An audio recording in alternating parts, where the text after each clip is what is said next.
Yes. Commissioner Tagliapetra, Yes. Commissioner Barrow, Here. Commissioner Baldwin, Here. Commissioner Martinez, Here. and Commissioner Homan here. Let the record show that all commissioners are present. Now, if everybody will take a look at the agenda. Mr. Williams, do we have any updates or corrections to that agenda? Madam Chair, Commissioners, yes, ma'am, thank you very much. Item number 3B in the packet, V2503, has some mistakes in the staff report, particularly with the analysis section. It was just discovered earlier this afternoon. Did have an opportunity to meet with the agent, explain that to him, that the packet essentially is insufficient for consideration tonight. Informed him that we would be recommending to this body that they defer this particular request to the July 8th meeting to allow the village opportunity to correct that, make sure the commission as well as the applicant and members of the public have a correct packet in front of them. So with that, I would suggest that we remove that from our agenda. Is there any further discussion of the agenda? And if so, is there a motion? I move that we accept the agenda and defer item V2503 to the July 8th regular meeting. Second. Okay, it's been moved and seconded. This is a roll call vote. Commissioner Haywood, Yes. Commissioner Edward, Yes. Commissioner Tagliapetra, Yes. Commissioner Barrow, Yes. Commissioner Baldwin, Yes. Commissioner Martinez. Yes. And Commissioner Homan, yes. Okay. Moving forward, we'll start with the public comment period. We do have a few people that have signed up. Let's begin with Jordine McKenzie. If you will approach and please provide your name and address for us. Hi, Gordine McKenzie, 7315 Guadalupe Trail, entangled up in my Mass Northwest. I just wanted to make one comment, and you may have no authority over them, or the village may have no authority over them, but I walk a ditch between Guadalupe Trail and 4th Street, and it's a wonderful ditch because there are cows, there are chickens, there are llamas, and all kinds of wonderful growth and birds. And I was walking the ditch recently, and I had my Merlin app on, and I found all these birds, and they were perched on some of the foliage that was outside of the ditches. But when I was coming back, representatives from MRGCD were there, and they were taking down what I thought were just the weeds in the ditches. And I asked them, I said, you're just, clearing the ditches, which makes a lot of sense. And they said, no, we're going to get rid of everything. And I said, wait a minute, there are birds, it's habitat, and there are wonderful things along that ditch. I did try calling the supervisor and left a message. Again, I don't know if this is anything that the village has any oversight with or any contribution to, but I just wanted to mention that in terms of it's so important, and one of the village goals in the master plan is creating habitat for wildlife. There are pollinators all over flowers and everything, and I would really hate to see all of that. And this wasn't in the ditch. This was outside of the ditch. It did not obstruct any paths or anything. And I was just hoping that maybe we could have some conversation. Again, I don't know if you have any jurisdiction, but thank you for listening. Thank you. Okay, M. Smiley? Marcia?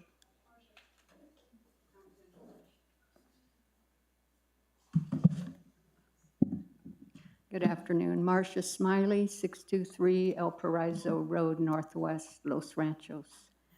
Hi, everybody. Thank you for this opportunity. I just wanted to talk about, there was an article on page 29 of the Village Vision about the community yard sale. And last month at the May 20th BOT meeting, Friends of Los Ranchos had a table at that community yard sale, and we did fabulous for 3 hours, or 4 hours, and we raised $2,300 that we formally donated to the mayor and to the village in Joe's name, Joe Craig's name, because he had such passion and support for open space. And so every money, all the monies we raised went to the open space for the village, here in the village. And it was particularly poignant because the very next day, May 21st, was the 1-year anniversary that Joe had died. And I just wanted to point that out to you, that we had done that for open space. Thank you very much. Thank you. Thank you. Okay. Now we're on to public hearings and applications. Our application that we're considering tonight is S-23-05, a request by Scott Scheibor, sorry if I butchered your name, agent for Chavez Guadalupe LLC for final plat approval for a major subdivision for the property located at the southwest corner of Chavez Road and Guadalupe Trail. The actual address is 6535 Guadalupe Trail Northwest.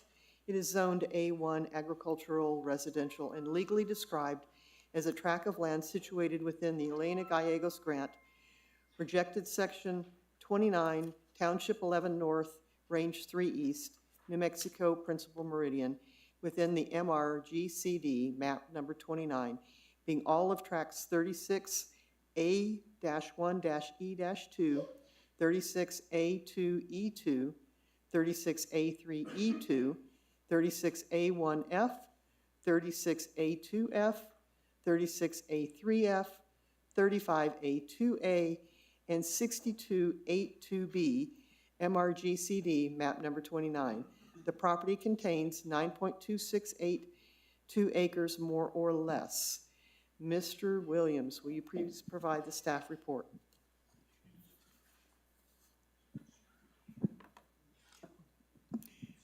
Yes, we need, Mr. Chappell, would you please swear whoever in that's going to speak? Everyone that's going to testify on this matter, whether you're an applicant or going to talk as a part of the public, should raise their right hand and say after me, or say I do. Do you solemnly swear to tell the whole truth and nothing but the truth under penalty of law?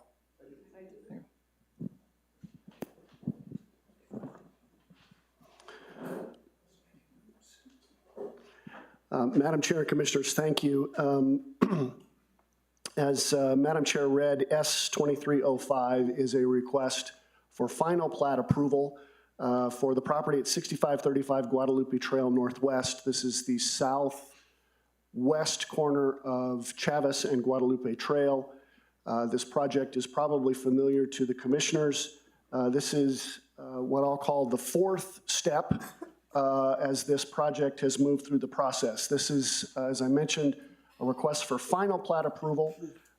Preliminary plat approval was granted by the Board of Trustees for the property in December of 2023. The board's decision included 6 conditions. Those are outlined toward the bottom of page 3 of the staff report. But that was the preliminary plat request. Associated with that request was a proposal that was approved in November of 2022 for the pilot program. That was PP 2201. And then additionally, the site development plan, SDP 2305, was approved in March of 2024. Madam Chair and Commissioners, this is coming back before you based on requirements of the subdivision ordinance for the village. Those requirements for final plat submission begin at the bottom of page 1 of your staff report. the applicant appears to, or staff has determined that the applicant has met all of the requirements of the subdivision ordinance for final plat approval. Additionally, as is outlined in section 918A5 of the subdivision ordinance, the applicant has made a written request for their recording of the final plat for an extension of 90 days. As the commission is aware, the village works in coordination with the county on matters of this nature. The applicant has made a formal written request for an extension, which is allowed under the subdivision ordinance, to ensure that they have enough time to collect all of the necessary signatures that would go on the final plat should the commission approve the plat this evening. I'm happy to disseminate the letter, the written request for that extension, give the commission an opportunity to look at it. I can also read it into the record, Madam Chair, if you'd like, but we'll stand for questions if you have any. Would you please read it into the record? Yes, ma'am. It's dated June 17th, 2025, addressed to the Village of Los Ranchos Planning and Zoning Commission, Mary Homan, P&Z Chair. It's a request for Chavez Guadalupe Residential Development Extension of the recording of the final plat for a major subdivision. The property address is 6535 Guadalupe Trail Northwest. The letter reads, Dear Chair Homan, the intent of this letter is to request a time extension to the recording of the final plat as described in the village ordinance, section 9.1.8A5. An extension of 90 days is requested to facilitate the additional review from Bernalillo County and receive appropriate sign-off from all necessary utilities. If you have questions or need additional information regarding this matter, please do not hesitate to contact me. Sincerely, Ron Bohannon, engineer, professional engineer, sorry. And again, I have copies here I can disseminate to the commission if you'd like to see that. Thank you. May the applicant address the podium and provide information. Please provide your name and address as well. Thank you, Thank you, Madam Chair. Ron Bohannon, 5571 Midway Park Place. I'm the principal owner of Tierra West LLC. We're an engineering company that are starting our 40th year in business. We've actually been the city engineer for the village on various projects through the history of the village as well. We're in front of you tonight requesting the final plat, the final step for this project that contains 9.26 acres. It's roughly 16 lots that's being created out of 6 tracts. The 6 tracts are existing, and what we will have is 16 lots and 8 new tracts that will comprise the final plat. We had provided you hard copies of the final plat that's in front of you by Tim Aldridge. We've been commissioned to finish the plans, which we've had. The request for the 90-day extension is, ever since COVID, things have just taken a lot longer to get all the signatures and get everything recorded in a timely manner. And it's a number of reasons, short staff, short whatever, in the various utility companies around that. And so what we're trying to do is get that 90-day extension. We've been through the staff report. We're in agreement with the staff report.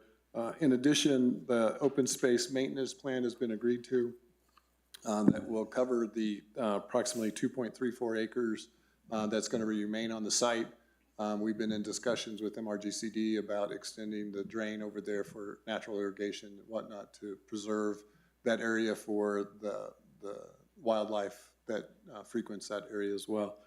So with that, we're here to answer any questions that you have on the final plat. It meets all the conditions to the best of our knowledge, and we urge your support. Are there questions among the commissioners? To the applicant or to staff? Let's start with the applicant because he's addressing us currently. Okay. Thank you. The 90-day extension is intended to provide more wiggle room for getting utilities, other government entities, signatures on the required documents. Is that correct? Madam Chair, Commissioner, that is correct. And what is its impact on the requirement that construction must commence within 1 calendar year from the date of the filing of the subdivision plat? So with that concurrence, we're getting the final comments from Bernalillo County, and we plan to go to construction as soon as we get those final comments. Can you? So I would say within 90 days. Okay, so I'm not sure if I understand. Is it just adding 90 days to that year, or is it not going to impact that within 1 year you're going to start construction? Madam Chair, Commissioner, we should have everything done within the 1-year timeframe. Thank you. Commissioner Martinez?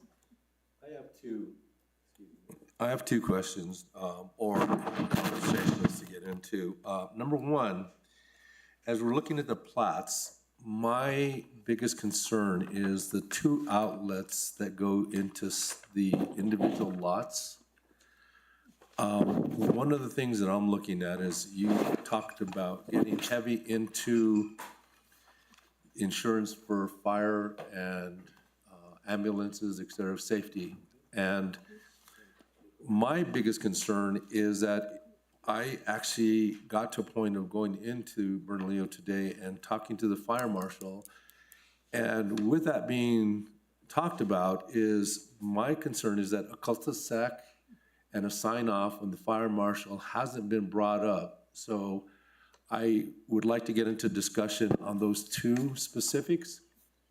I see that you guys talk about that there is enough room, et cetera, et cetera.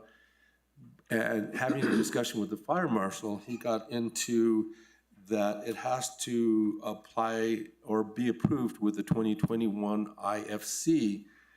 And I don't see any sign-offs for the fire marshal and or specificness for them to review it. And that's a big concern of mine, because I think that a cul-de-sac is critical for them. I mean, not for you guys, but for them. So that's the first thing I'd like to address, and if you can work with me on that, I'll go to the second one. Okay, thank you. Madam Chair, Commissioner, part of the overall development process is, this is water authority, water and sewer lines. And so the process with the water authority is that we have to get a Fire One sheet approved by Bernalillo County before we can actually submit to the water authority for availability. We have an availability letter. So we have approval from the fire marshal's office for that layout and those cul-de-sacs. You do? Yes. Okay, because I had a discussion with him today, and in discussing what I felt, as long as he signed off on it, he signed off on it? That's my understanding, yes. Okay, as long as he signed off on it, because I explained to him the direction of how it was laid out, and he felt that a cul-de-sac was critical, and that prior to the plat, that the fire marshal would definitely look at it and sign off on it. So as long as he signed off on it, I'm good with it.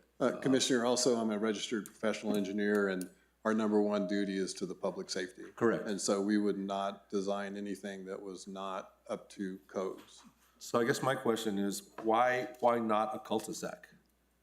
I'm sorry, why not a cul-de-sac? Why not a cul-de-sac for the ability for a large emergency vehicle to go in and turn around? The 2 standard ways of turning fire trucks around is either a K-turn, which is what we've got set up on, or a cul-de-sac. Okay. And so the owners would like to have more kind of a rural area, and so they felt like a cul-de-sac was more intrusive. And so that's why we chose to use the K-turn. Okay. As long as the fire marshal signed out, I'll let, and the second one has to do with that habitat for that open space. And one of the things that at the beginning of this, we had a lot of people come in here and raise a concern about the habitat, the amount of animals that have used that over years and years and years and years and years. And I'm hearing that you guys are supposed to have a comprehensive available for us to review so that we can make sure that what you guys are doing is in relation to what is healthy for the animals. Could you articulate that a little bit more on what you were asking for? I'm not understanding Mr. maybe your Williams. question. Madam Chair, thank you. I apologize for the interruption. Just want to remind the commission that the purpose of tonight's hearing and this portion of the application is solely focused on the final plat criteria, which is enumerated, it begins on the bottom of page 1 of your staff report and carries over until about the middle of page 3. And that includes things like information that must be included on the plat, things like the name and the legal description of the subdivision, the scale of the plat and a north arrow. Those are technical requirements that come out of the subdivision ordinance that are the sole focus of tonight's hearing. Within the staff report, staff has looked at that criterion and determined that those items that are required by the ordinance are provided, not only in the packet of information that you have, but the larger hard copy hard copy of the proposal specific to the plat. With this application, the applicants have provided all sorts of additional information as this project has worked its way through the process. But again, discussion and a decision tonight on this matter should be solely focused on the subdivision criteria for a final plat. Things like emergency access, as Mr. Bohannon stated, they have received that approval. Those are really kind of off the table or secondary to the purpose of tonight's hearing, again, specific to final plat approval for a major subdivision. Thank you. Okay. So that's not germane, is what he's Correct. saying. And what I was reading into it, you guys got heavy into the homeowners association and et cetera, but I didn't get any detail. But if that's at a later date, I'm fine with waiting for a later date. Are there other questions from the board? Okay, thank you. Are there questions from the commission to the staff members? Catching you back up on where you were wanting me to go? Before we go to Yes. the public. Yes. So I just wanted to, now I'm all like, my notes don't make sense. I just wanted to confirm that, again, what's before us right now this evening are two things. One, a request for an 90-day extension. And the second is approval of the final plat, which the elements are contained in here, which are largely sort of, are the right utilities, slope, those types of things, are they on the documents and have the criteria that were set by the Board of Trustees at the preliminary plat review and approval, have they been met to the degree they can be? I mean, obviously, you can't have construction happening before this has been approved. Is that correct? Madam Chair, Commissioner Baldwin, yes, ma'am, that is correct. The only distinction or difference I would make is that the subdivision plat, the final plat needs to be approved, of course, before an extension could be entertained. But yes, those are the two items. I've got a friend tonight. Those are the two items that are being discussed, and we need a decision from the commission on those two items, and only those two items. Okay, so that's helpful. The order, I would have thought that the extension happened first, but that's very helpful. Thank you. Okay. All right, may we go, any other questions of the board at this point? Okay, so let's go on to our folks that have signed up to speak on this issue. We'll start, well, we've already had, we need Scott up there, the applicant. Is this the right one? Scott, if you will provide your name and proper pronunciation of your last name. You with did your very address. well, Thank you. very well. Scott Scheiber, and it's 5718 La Madera, Albuquerque, 87109.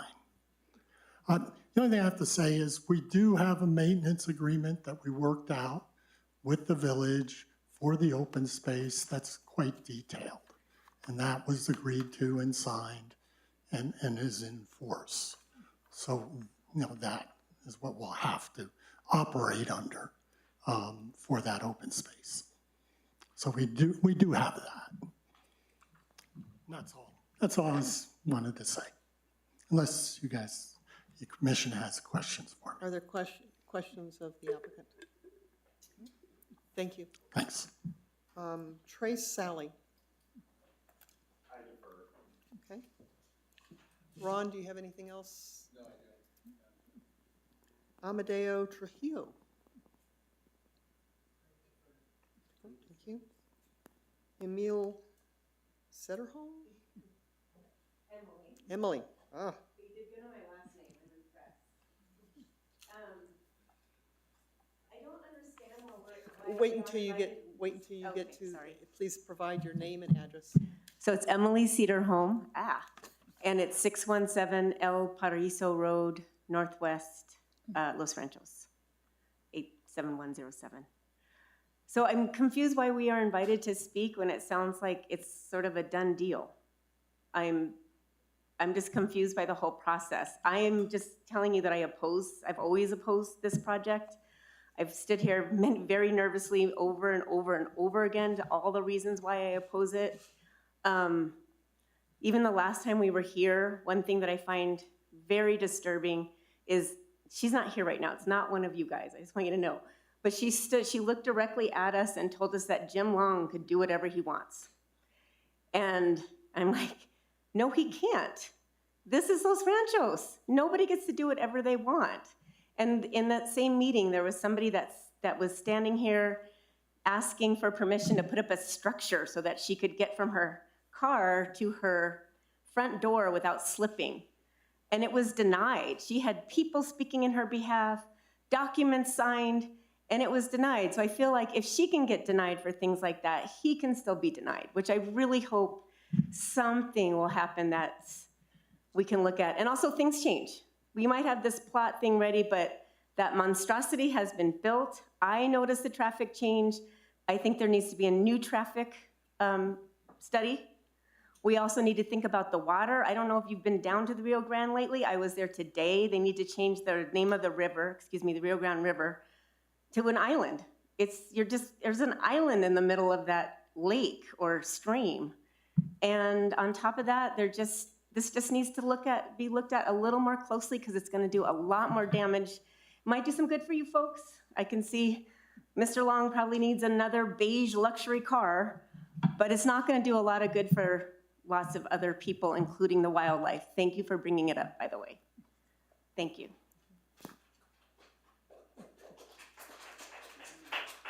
Adrian Yvette Neri.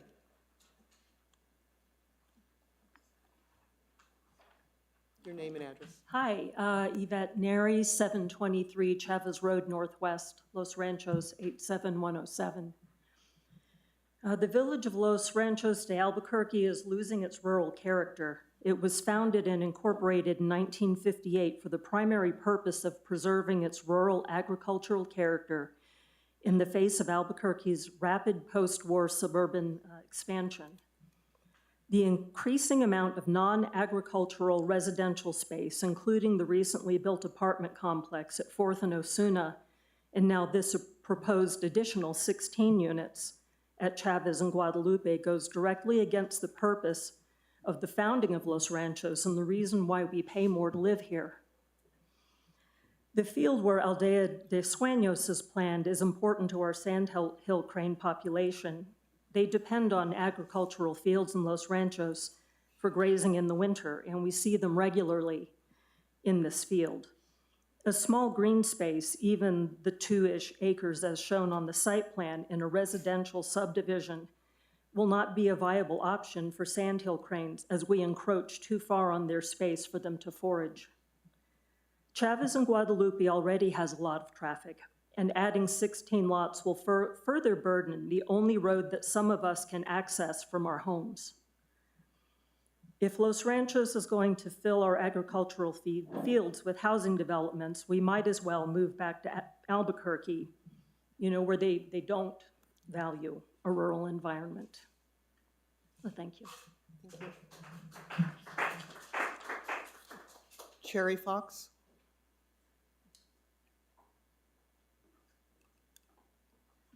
Hello and thank you. I'm Sherry Fox, 723 Chavez Boulevard or Chavez Road. I am an owner at 723 Chavez Road. I was not here in 2023, but I bought that property and moved to here specifically to preserve a quality of life that I thought Los Ranchos had, had in its statement of values. And I am also concerned about the Sandhill Cranes. We have 4 generations of family that goes to visit, great-grandchildren, goes to visit that area of the property to look at the Sandhill Cranes. Our understanding is that they need a lot more space so that they are safe to graze. And I'm also, in general, concerned about water and the usage of water. 16 more units is concerning. And from where I live now, just with the apartment complex, the sound at 4th and Osuna is encroaching. If it's a done deal, I do have that same question that is concerning to me. Why were we invited to speak if it is a done deal? Or do we have a say? And I'd like to have a say. I also was a party to making some decisions on my property that we had some committees a couple years ago, and we were denied certain things that now I'm surprised is being pushed through on this other property. And I'd love to see what is our standard and value. And I appreciate your time. Thank you so much. Jane Silverstone? Jane Silverstone, 620 El Paraíso Road Northwest. I'm very sad to see this project almost certainly about to get the go-ahead. But I do have one very specific point I would like to bring up. And that is that when the trustees approved the site development plan in March of last year, they added a condition that access be limited to Chavez Road and not Guadalupe Trail, and that the Guadalupe Trail access be for emergency vehicles only, and that's indicated on page 68 of the meeting packet. Page 119 has a letter from the fire department okaying this condition, but nowhere in the meeting packet is there any indication that this condition has been met and that residents will not be given key access to the Guadalupe Trail emergency exit and entrance. It's shown as being the same kind of electronic key access as the Chavez entrance. And in fact, the site plan notes on page 115 still talk about 2 vehicular access points for the residents. And I just want to make sure that before you approve this, you affirm the trustees' conditions and make sure in writing that it's very clear that residents will never have access to that emergency ingress and egress on Guadalupe Trail. Thank you. That's interesting. Gordine McKenzie?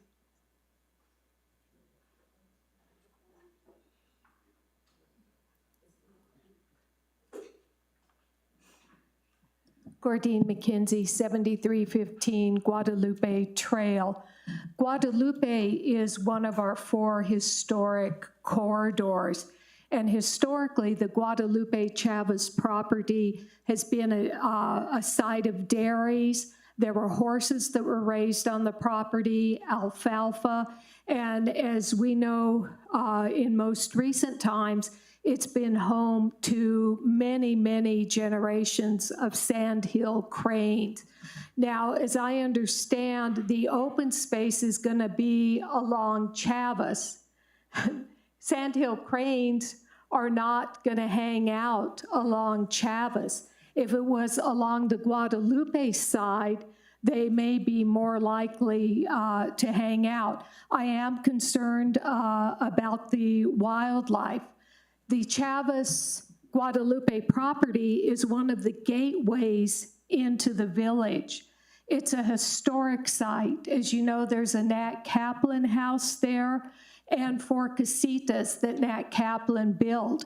All of those qualify for municipal, state, and national historic sites. And to think that those casitas may be torn down is a tragedy. they're not going to have any control over the building of the houses, which originally Mr. Long had showed us slides and told us, oh, they'll all be New Mexico architecture. No, they're just selling lots, and they can be built anyway. And I'm sure that many of you in the village have seen some of the recent buildings in the village that many of us are asking, why didn't they build them? Excuse me if anyone lives in the Northeast Heights, but why didn't they build them there? Because they seem to have no relevance to the village at all. In the master plan, as many of you know, they did a phone survey with a large portion of the residents. And those residents all said the three things that make Los Ranchos special. Number one is its rural nature, the friendly people, the greenery, trees, the open spaces, the quietness, and the wildlife. That will all be threatened with the building. It's tragic because one of the goals in the village is to bring more tourism to the village. And one of the ways we brought tourists into the village is they would park on Guadalupe Trail, and people would come from all over Albuquerque, Corrales, all the surrounding areas, and watch those beautiful sandhill cranes. We are losing that speaker's time has space. expired. Sorry. And once we lose those spaces and the only green space in that area, we can never regain that again. And it's very sad that our environment is changing. I'm very opposed to it. One quick thing, we have offered Mr. Long and Mr. Schreiber many other alternatives, but why take that space from the village? Thank you. Marcia Smiley, please.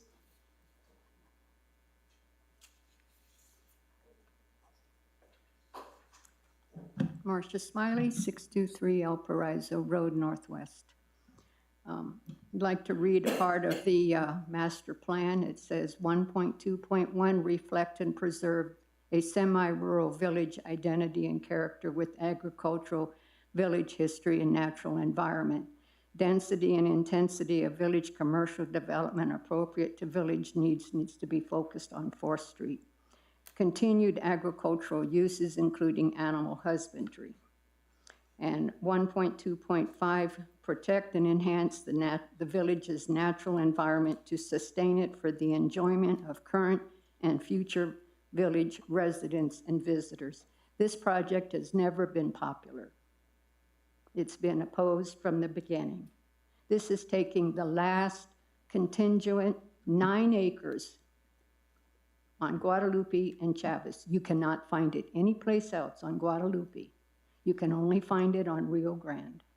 And to take this and destroy it with houses and swimming pools and driveways, that's wrong. 8.1.1 of the master plan is to preserve and enhance qualities that reflect the semi-rural character of the village, naming agricultural land and open space.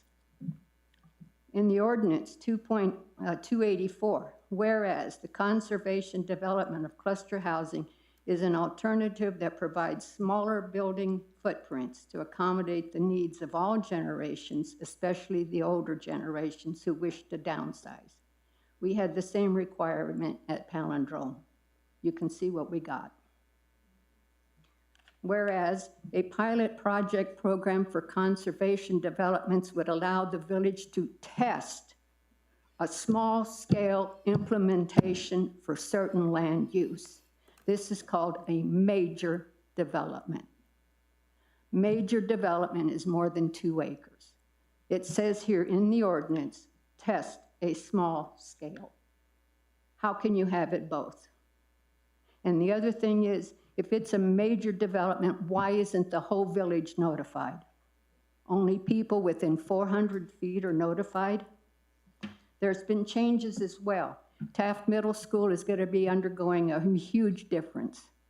People are going to be dropping and picking up children twice a day. They're estimating another 300 cars. An additional with the palindrome and the development at Osuna and Chavez is another development of cars. I would like to see infrastructure studies, water studies, traffic studies. All are necessary to determine the feasibility. The speaker's time has And expired. the fit in the village. I request that you board members vote to defer this project until these studies are complete. I find it ironic and sad that the development's company is called Heritage, yet he shows no consideration or appreciation to the heritage of his village that he himself lives in. Thank you. Please defer this. You will never get it back. Mr. Williams, may I ask you to address a question? It was brought up through the discussion that the trustees on the initial plot plan, when they reviewed it, had put a condition in regarding the exit, excuse me? Yeah, page 68, I guess, that would restrict the ingress egress from the Guadalupe side. Mr. Madam Chapel. Chair, when the Board of Trustees approved this, they left open the covenants to the property and put it in my hands, I guess, to negotiate that, which we did with the developer's attorney, which was then brought back to the village for approval. Section 5, paragraph number 5 of the covenants that were agreed on specifically state that there is no access to and from Guadalupe Trail except for emergency vehicles and will be gated accordingly. And I can read that language if you would like, but it was very specific. And also it was put in that the village had the right to enforce these covenants, which was added in. And there's also an open space agreement, open space maintenance agreement that was negotiated that gives the village the right, after notice and so forth, to step in and complete the maintenance that is not required and place a lien on the entire development for recovery of their costs of maintenance. So we felt those issues were very adequately dealt with. Thank you. Are there any other questions from the commission to either the applicant or to staff? Let's start with staff. Any other questions to staff? Commissioner Tagliapetra. Mr. Williams, I have a question. On page 87, line 5, it talks about additional lots can be added.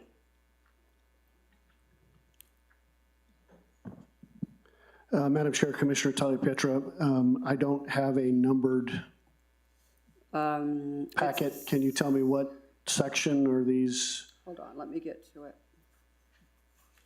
87, it's under Board of Directors. It's under Article 6 Homeowners Association. This may be the covenants. I'm with you. Conditions and restrictions. It's under conditions and restrictions.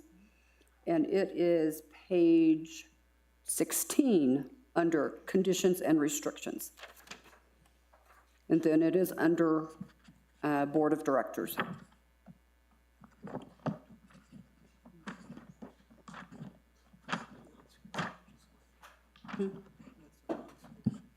On-screen page is 87.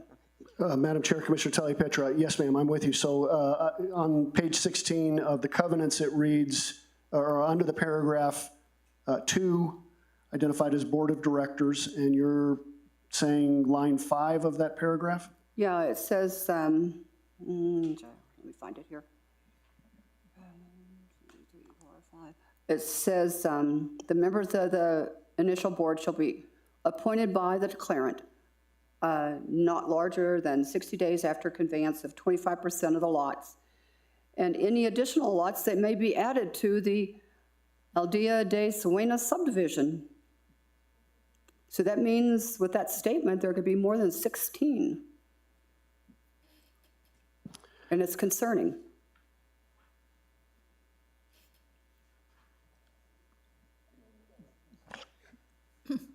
Madam Chair, Commissioner, the covenants were worked on by legal staff, and so I'll defer to them.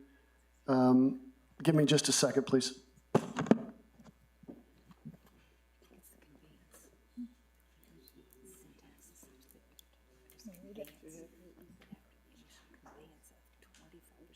Yeah. That's what I was wondering. Additional to the. Yeah, I'm gonna, Madam Chair and Commissioner Taliaferro, there's language in the covenants that would accommodate that. On the other hand, the site plan, site development plan, which was approved by the village and provides for 16 lots, is made a part of the covenants, and it requires village approval to change that site plan or that approved site development plan. So additional lots cannot be added except with the approval of the village under the covenants.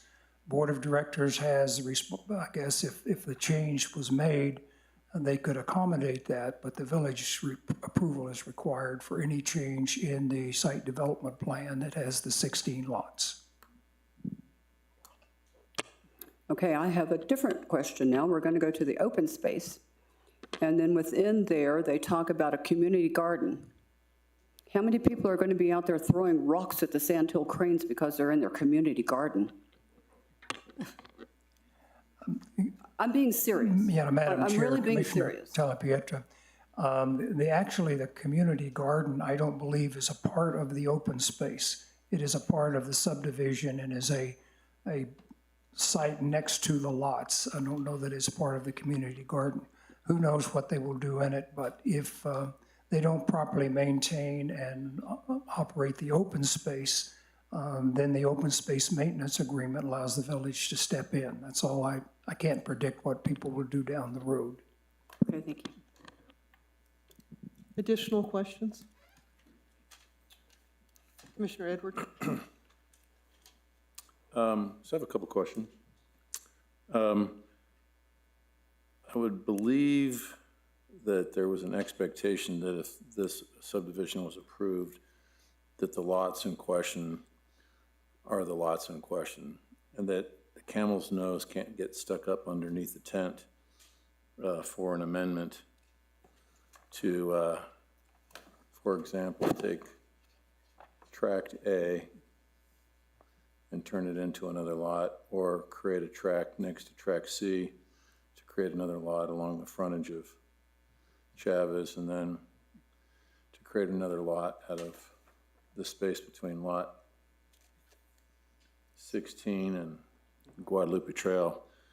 I think I know what they're trying to do with creating that elongated frontage of open space, but they also look to be fairly uniformly about the same size as some of the other lots in that subdivision, and would be pretty easy just to draw a line across them to get a quick amendment to add 3 lots to the subdivision.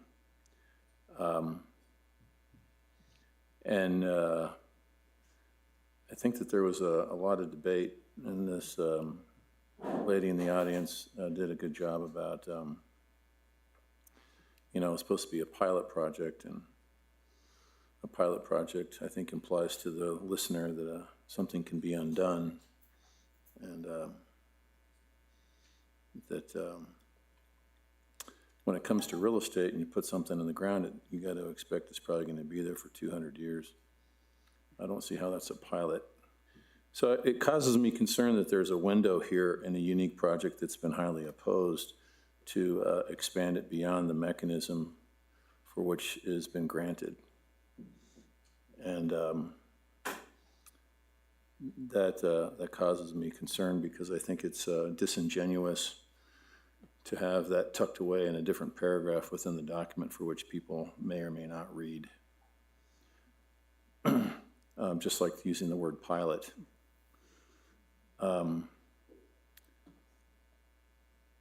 And so I guess to the degree that I would be willing to deal with this is that we're approving something here that I think, unless there's a safety reason, should be unamendable as far as being able to come in down the road and add what appears to be 3 easy lots, or any lots. Am I misinterpreting that the door is left open because of that paragraph that was read from? Or is that something that any subdivision can do? Mr. Chappell, if you will address those concerns, please.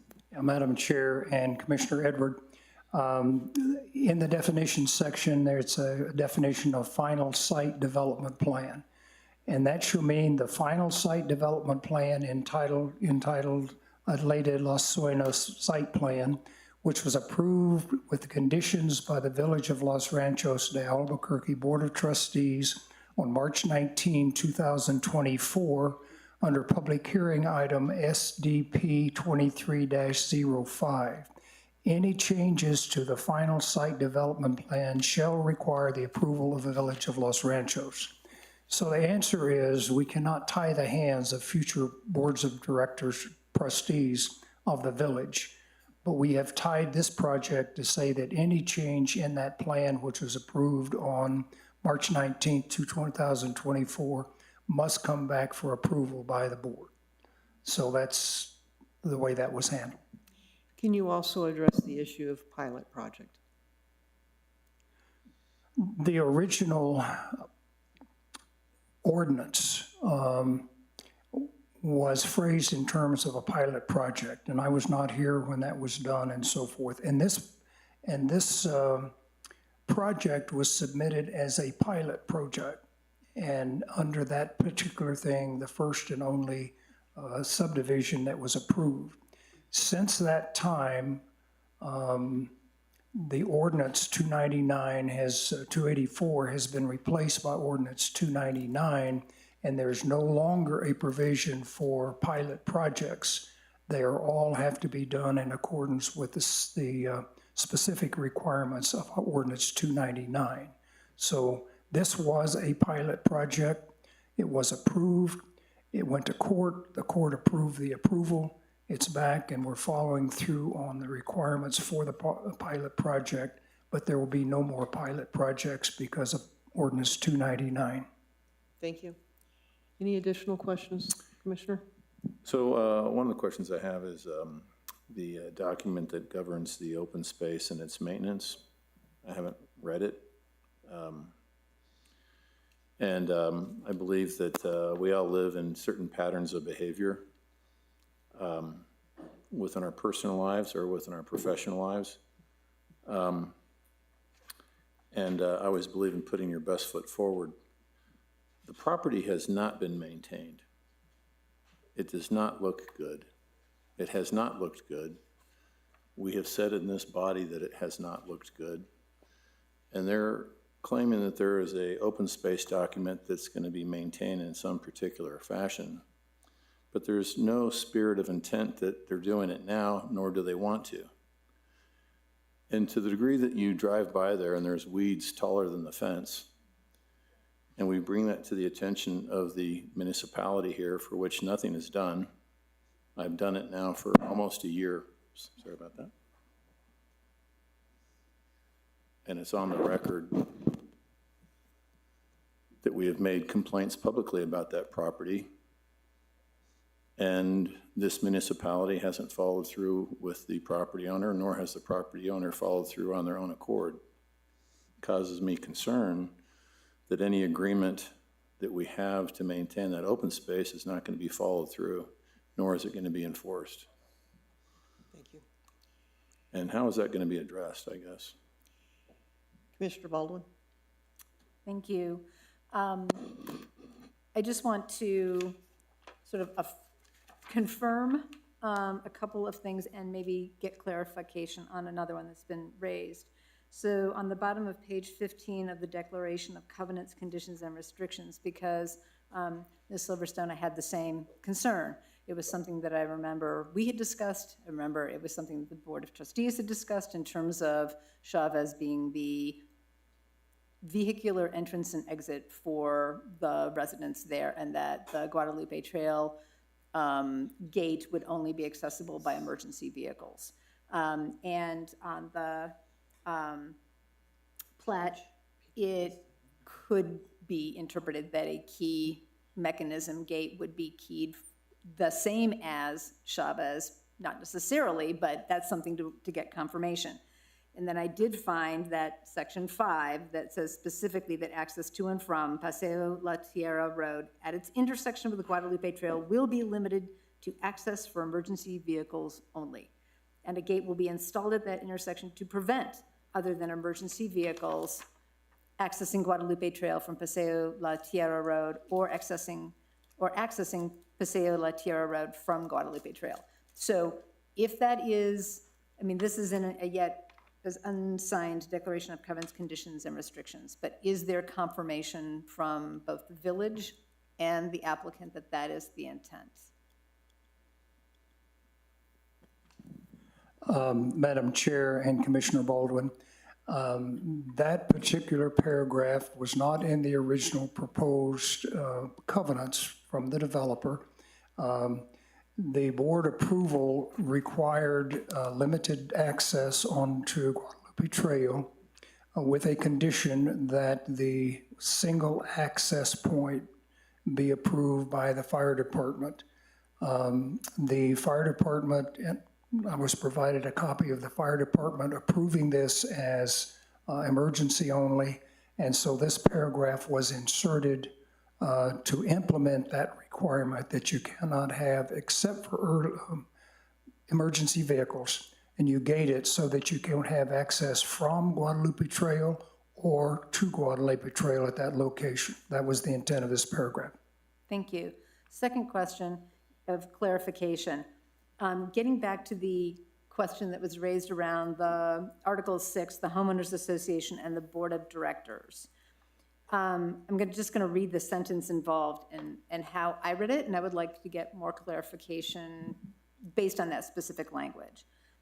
Not later than 60 days after conveyance of 25% of the lots and any additional lots that may be added to the Aldea de Sueños subdivision to owners other than the declarant, and the declarant is that first developer, at least one member and not less than 25% of the members of the board shall be elected by the owners.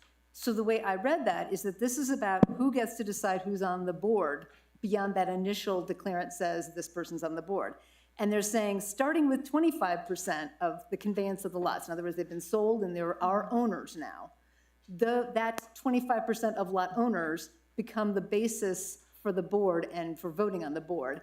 And as more lots are sold, i.e. conveyed to owners, those become a part of the people who can vote for the board of directors. So it's not adding lots, it's saying who gets to vote for the board of directors as those lots are sold, i.e. conveyed. So I didn't read it as opening the door at all to more lots, and I don't think that's on the table, or should be. Are there any comments to that, Mr. Chappell?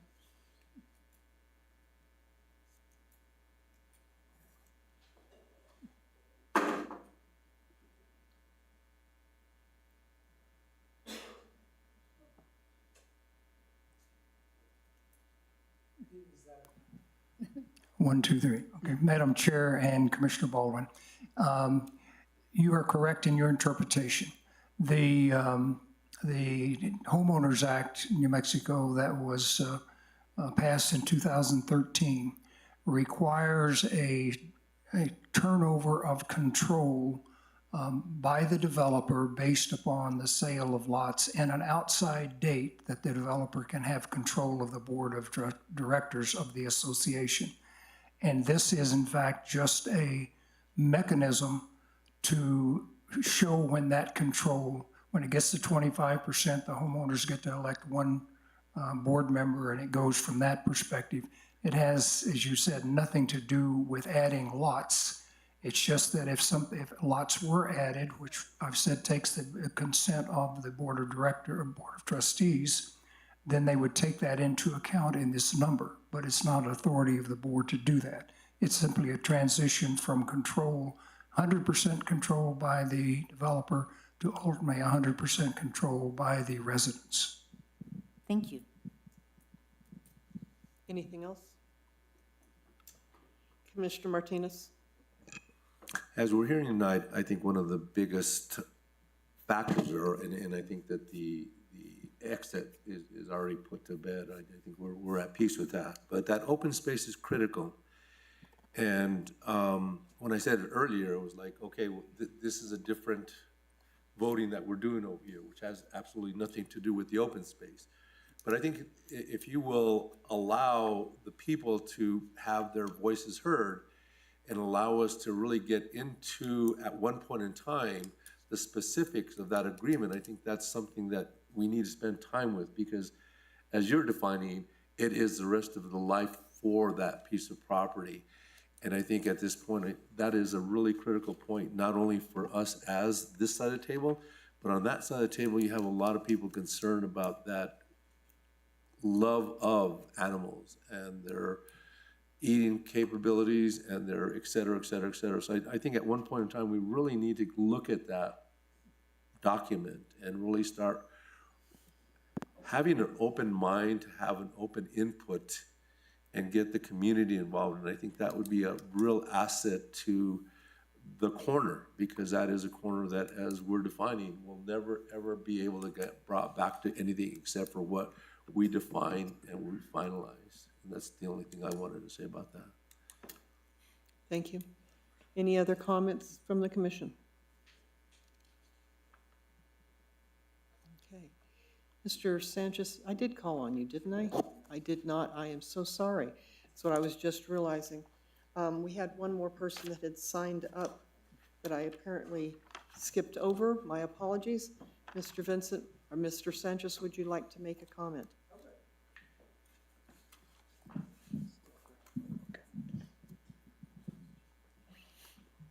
My name is Vincent Sanchez. I'm from 6802 Rio Grande. This is an interesting one. I'm actually kind of glad you skipped me for the moment.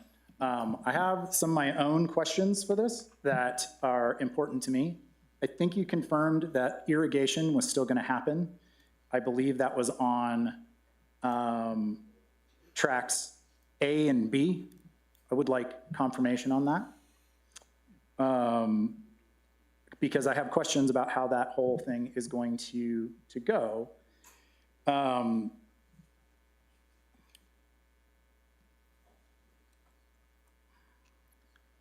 This is there's a bunch of stuff that kind of went through on that. If the development isn't going to be using irrigated waters for that open space, I am curious on how they're going to be using water. Is it going to be a well or city water or otherwise? I think that's somewhat important for that. The next couple of things is, I believe, I don't know if it's a part of this property or the next door property, but there is a concrete ditch on some adjoining property line. Is that concrete ditch going to be retained? That concrete ditch, I believe, if memory serves me correctly, is bordering lot 5, 6, 7, kind of goes into 7 and 9. It comes off the Allison lateral. I don't know what side of the property that actually exists on. Surprisingly, for me, in my own personal problems in the village, the side setback that's on lot 5, 4, 2, 1, and track A has been cited at 25 feet, which is appropriate as a setback for the any property bounded by a irrigation ditch or drainage. But if that concrete ditch is to be retained, lots 5, 6, 7, 9, and 10 would also fall under that 25-foot setback, and I'm seeing that it's a 15-foot setback. And really, I'm going on about this because it pertains to some of my own problems, so I'd really like to hear answers to that. However, let me get back into my notes. The setback line at 25 feet, hilariously, that actually kind of goes into one of the previous gripes that I've had about build-to line, because that 25-foot setback actually references a build-to line, which is a term in the definitions that are wanting to be removed. It's slated for removal that has been going on. So I find it interesting. There's an opportunity to use that language that's in the village code, and it's going to be deleted. Is it necessary? I'm not entirely sure. But it is an opportunity to use that terminology to describe problems and conditions in the village.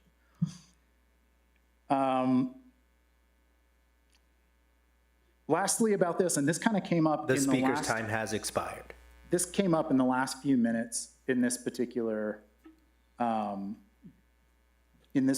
problem. And I want to address this because this part is really important. Mr. Sanchez, your time. This has to do with the previous, I'm going to continue with this because I think a lot of people here are going to appreciate this. I'm sorry, There Mr. Sanchez, was your time has a expired. planning and zoning, there was a planning and zoning application that happened not a few months ago. And Mr. Sanchez, the your property time has line, expired. the property line was extended and granted to be extended. And I believe that that is an important thing to consider when people are bringing Mr. up Sanchez, that the property your line time will has change. expired.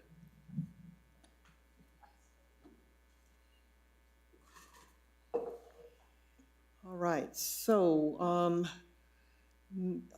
may I ask the applicant to address the issues of irrigation in the concrete ditch, if you would, please. Thank you, Madam Chair. Ron Bohannon again. The concrete ditch on the very west side, which abuts lots Tract A, 1, 2, 4, and 5 is going to remain. The ditch that and that is, we're working with MRGCD. We're actually creating a new turnout and lateral that will irrigate the open space. The lateral that extends from 5 through 11 is being eliminated. And so that setback is appropriate for those lots, and we have the 25-foot setback on the lots that are going to remain up against the ditch. Mr. Bohannon, on that lateral that you're going to eliminate, were there people upstream, downstream that were also of this property, upstream or downstream of the total site, that were using one side or the other of that extension as well? So with MRGCD, we cannot eliminate anything that feeds anybody else, and so it's my understanding that we're not feeding anybody else. So that has been addressed. That's been addressed, to my best of my knowledge. Thank you. Are there any questions for Mr. Bohannon while he's here addressing the irrigation? So I guess I had asked earlier about the lack of maintenance of the property. Is that what we have to look forward to when it comes to the open space? No, I've talked to the owners. They've heard you loud and clear, and I expect to see some maintenance in the near future on that property to the level of maintenance that is entered into the agreement with the village. Okay, because it hasn't been maintained for over a year, and so I don't know when they heard me, but. They heard you loud and clear. Thank you. And as well as I'll talk about the water in general, because water is the new oil in New Mexico. The Albuquerque Water Authority is one of the only public subdivisions in the country that has a 100-year supply of water. And so when they issue you an availability, they have looked at their resources and they've looked at the overall resources, and they've said they have enough resources for the metro for 100 years. And so that's a policy that's not very well known in the community. Commissioner Martinez? I want to continue on that water since I guess my question is, part of it is, as you're defining, is the waters can be diverted from one of the irrigation ditches to do the open space. But in times of drought and times of lack of water in the ditches, is there a secondary that you guys are going to be adding to it for the open space? Not that I'm aware of. I mean, it's all water rights. It's all wrapped up in water rights, so I'd have to look at their water rights. We don't have a well on the site to provide supplemental water. Is it something that we can address at one point in time? Because I think that as we continually talk about, the irrigation is a criticalness to the vegetation, and they work hand in hand. And so I guess my only question is, are we going to be able to address the capability of being able to add something other than the water from the irrigation ditch? That's something that we can look into because of they've had irrigation rights. I don't know if they have separate water rights.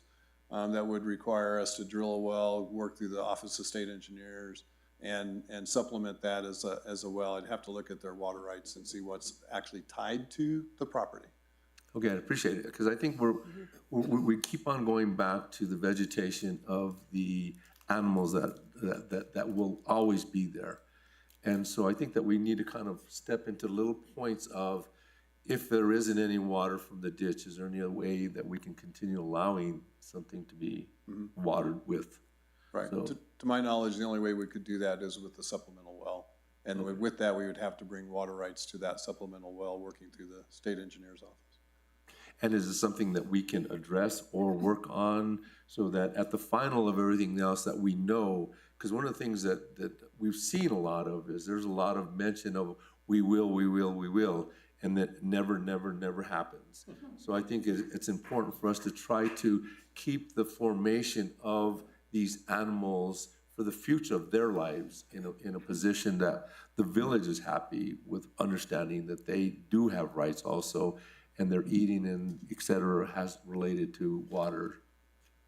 To answer your question, yes, we can look at that. Okay. The other thing that I just need to also maybe educate the village with is, and it's something that's not well known, is the Flood Control Authority, AMAFCA, actually, if you go out by Roy Road, they actually have, and it's that big sealing basin that you do, they will take floodwaters and actually route them through all of the drains in the valley.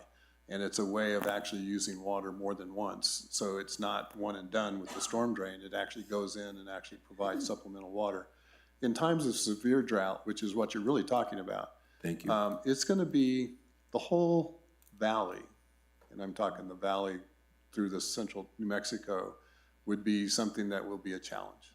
So yes, we can look at it. I appreciate that. Thank you. Yeah, the good thing also, one last thing is, since the Water Authority has been using reclaimed water from the Rio Grande, our water tables have actually grown back, in some places 75 feet, in the valley area about 20 feet, which is where that is. So we're actually seeing more water going into the aquifer that's replenishing the aquifer than you just pumping it, than what was done prior to the Water Authority taking this over. Our design is also the same way. We're using the same design. Actually, it's the 4th Street 2.0 drainage solution on this site to actually help and supplement the aquifer. So we're actually going to get more water into the aquifer than's going in now.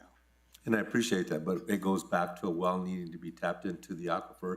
I have a community garden for the homeless, and we do have the irrigation rights, but we do also have a well that definitely supplements and helps out, and that's my hope that we can add that to it, and we'll just continue. Thank you. We will look into it. Mr. Bohannon, if I may, is it an accurate statement that right now the plan is to basically have the same timing on irrigation that currently exists in the future on that piece? I mean, right now, MRCGD does their irrigation, opens all of the ditches, basically the end of March through the beginning to middle of October. You're still planning on just using the available irrigation? That's correct. We plan on watering the open space with irrigation, with the MRGCD lease rates. Thank you. Okay. Are there any more questions of our staff or attorney? Are we ready for discussion among ourselves? And is there a motion at this point that will allow us to open up our own discussion? Okey-doke. Commissioner Baldwin? Yes. For the purpose of discussion, I will make a motion that the Planning and Zoning Commission recommend approval of S-2305, a request for approval of final plat for a major subdivision, Aldea de Sueños subdivision, for the property located at 6535 Guadalupe Trail Northwest, zoned A1 Agriculture Residential, within the Guadalupe Trail character area, based on the following finding. that this request meets the requirements of the subdivision ordinance. Okay, is there a second? Second. Okay, we're open for discussion. What say you, commissioners? I have a general discussion question. Commissioner Haywood? It's more of a philosophical discussion. How do you balance the rights of village residents against private property ownership? How do you balance the rights of village residents versus private property ownership? Because that's pretty much what this argument's about, right? The general public has a certain expectation about what the village should be, but private property owners, if they meet the law, subdivisions and zoning ordinance requirements, have the right to develop their land. Yes. So it's, as I said, it's more of a philosophical discussion. How do we balance that? Because legally, we cannot say no. They're meeting all the legal requirements that the village has set forth in terms of how you develop your land, but the general public doesn't like it. And this is an issue that comes up over and over again, right? No question. I mean, I guess the short answer is painfully.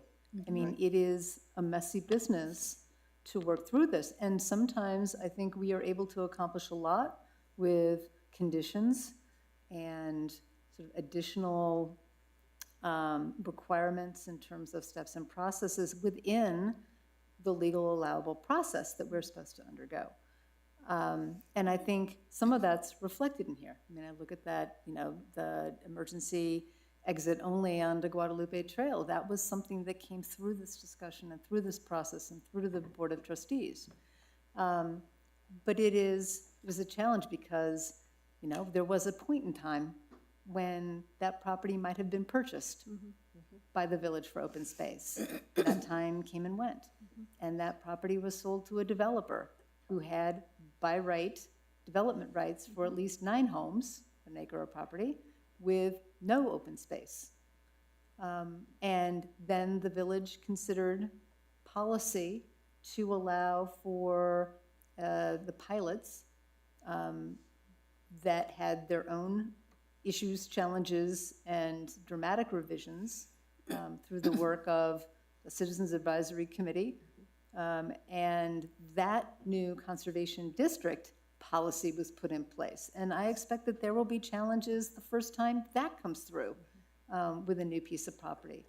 You know, this is tough stuff. And I think the only thing we can do is understand the charge we have as members of the Planning and Zoning Commission. And that doesn't mean that we're all going to agree about what that charge is or how it plays out. But I think our job is to be as thoughtful and as committed to the code and to our work here as we possibly can. And where we are frustrated as all get out, that perhaps we work to change that code in the future. Commissioner Tagliapetra? I'm going to go back to the community garden and the open space. The community garden is on track C. Open space is track B. They're side by side, and how are you going to keep those cranes out?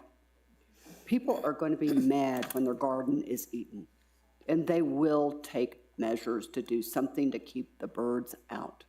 And I just don't like that part. Either make track C all track B, get rid of track C totally, but don't put an invitation there for birds that are going to come and eat it and then be mad that the birds are coming. Well, certainly there'll have to be some measures taken. I know with my own home garden, trying to keep the raccoons, you know, birds, everything else out of it is my own challenge. And that's part of nature. These guys are much bigger. Okay, other comments? Commissioner Martinez. I think I'm going to piggyback on your comments, is that I think that the placement of where we're going is real, and the understanding of how can we get to, I use this word beautifully, balance, is a really tough one, because I think at one point in time they could be hardcore and just say whatever, but at one point, one of the things that I appreciate that we're doing and they're doing and you guys are doing is this open discussion. And I think without this open discussion, you guys will never hear from the people that have cares and needs and answers and hopes, okay? So I think that that's a good balance that we're able to, and that discussion of how are we gonna keep on is something that we hope that we can continue. And I think the other part to it is changing. I went in there because I was really concerned about the fire situation, and I went out of my way, and in talking to them, one of the things that I had a conversation with is that this village is growing, and we will grow. Whether we're here or not, it's gonna continue growing. So what we have to do in our space and time that we have, do the best that we can to look at what we can do in planning and zoning regulations. So I think that's our opportunity as you're defining. Let's get on board. Let's start really looking at what we have on the table and try to do the best that we can for the future. Because it'll always be a transition. Life is transition. We are always in transition. But I'm grateful that we are in a position right now that we have openness, that we have people that can have the ability to come up and say what they want to say, and us to be able to hear it, and you guys to be able to hear it, and try to make, and the opportunity for you guys to say, we will. I hope that goes further, because again, I have a community garden for the homeless, and a well is critical, and I've had it for 5 years, and there is good times, and there is bad times, and I don't think that's gonna change, but our ability to look ahead and make the ability for that open space to be the best. The only thing that we can hope for is that you guys do your job, and the people are blessed to be able to see in 3 to 5 years, them being able to say, we really like what we fought for. And what we are seeing is a blessing for everybody, more importantly, the animals that don't have rights. And that's my 2 cents. Thank you. Any other comments? Commissioner Barrow.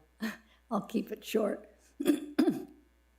It is our job to do that balancing act that Commissioner Baldwin so eloquently described. She took some of those, but I just want to comment on a separate part of that issue.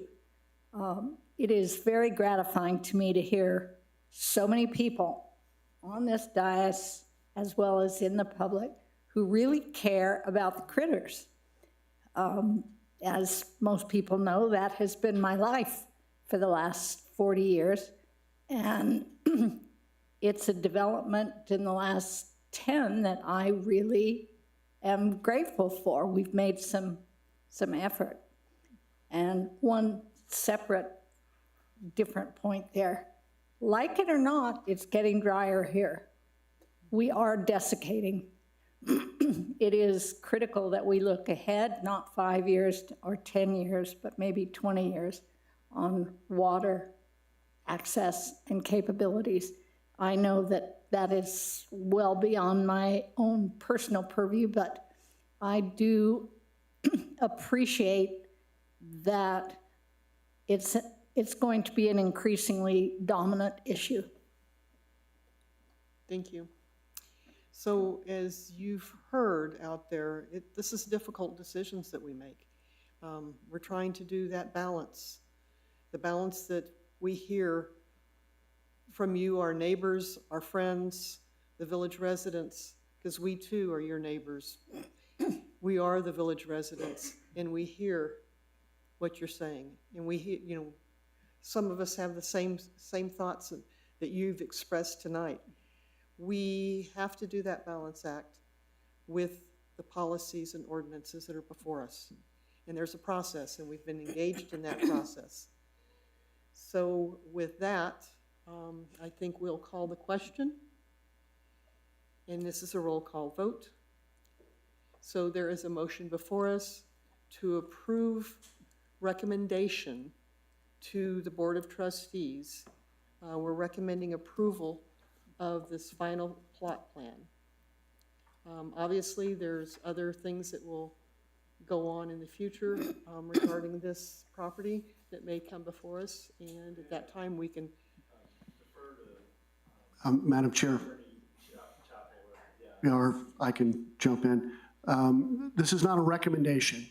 This is a final determination made by P&Z again, in accordance with the requirements and the standards of the subdivision ordinance. Okay. I will turn around and defer back to Commissioner Baldwin. Then I would like to clarify my motion because I believe I did invoke the Board of Trustees, and I would like to revise the motion to be recommending approval of S-23-05, a request for approval of final plat for a major subdivision, Aldea de Sueños subdivision for the property located at 6535 Guadalupe Trail Northwest, zoned A1 agricultural residential within the Guadalupe Trail character area, based on the following finding, that this request meets the requirements of the subdivision ordinance. Okay. Commissioner Baldwin, will you second that? I accept the change. All right. Okay. So it's been moved and seconded. This is a roll call vote. Commissioner Haywood? Yes. Commissioner Edward? Yes. Commissioner Tagliapetra?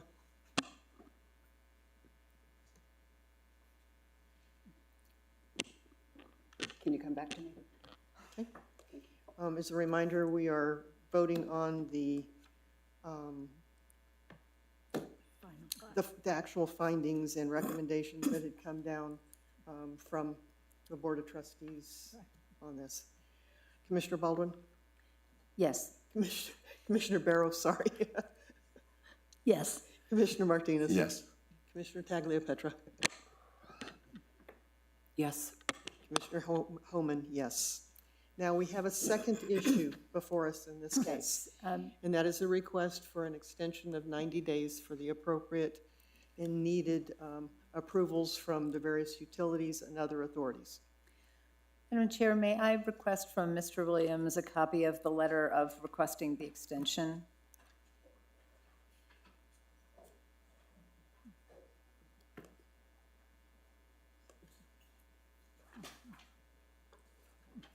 Thank you.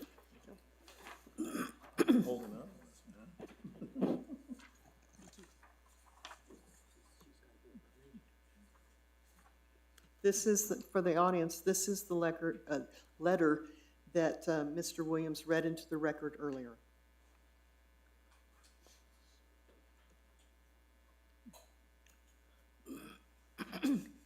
Is there a Madam motion? Chair, I would like to make a motion. I move to allow a 90-day extension to the recording of the final plat as described in the Village Ordinance, Section 9.1.8, Sub A, Sub 5.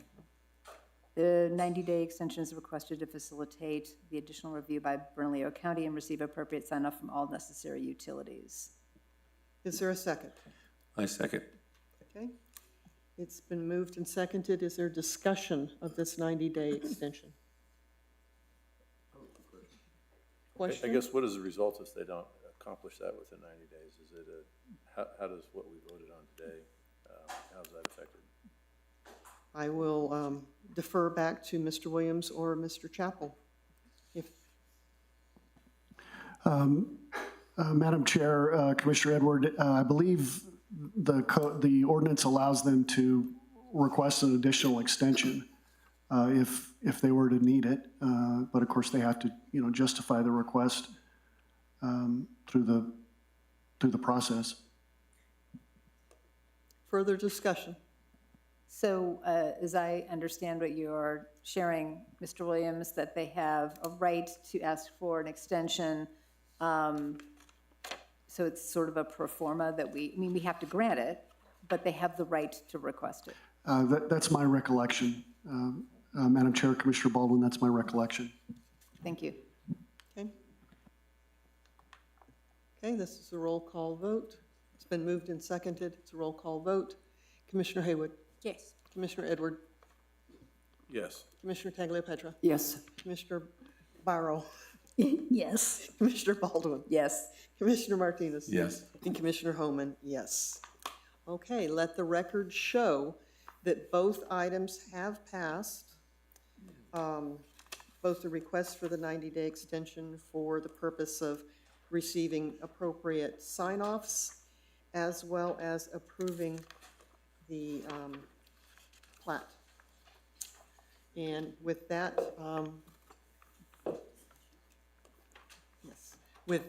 that closes this particular item, which was S 2305. All right. So last week, we did, thank you everyone that showed up. We appreciate your input. It truly is important. With that, last week, we had our reports from staff. So since that's only a monthly item, we will go on to the commissioners' open discussion and final comments. Commissioner Haywood? I don't have anything. Commissioner Edward?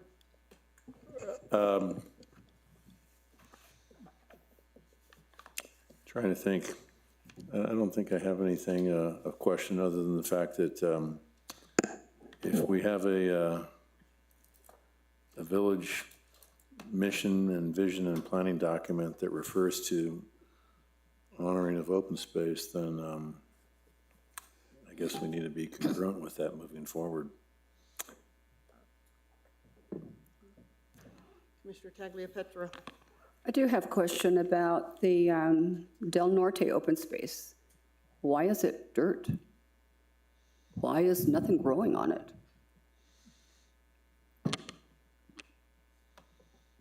Commissioner Williams or Commissioner Williams, Mr. Williams or Mr. Avila, would you like to address that?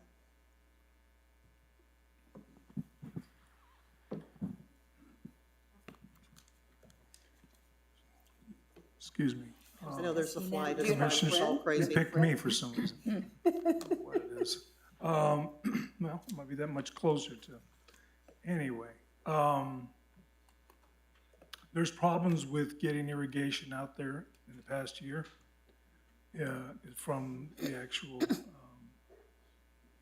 conveyance all the way down to the east side.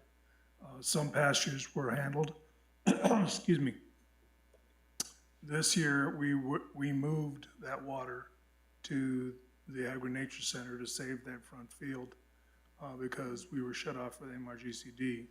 We no longer had any lease or use of MRGCD water at the Agri-Nature Center.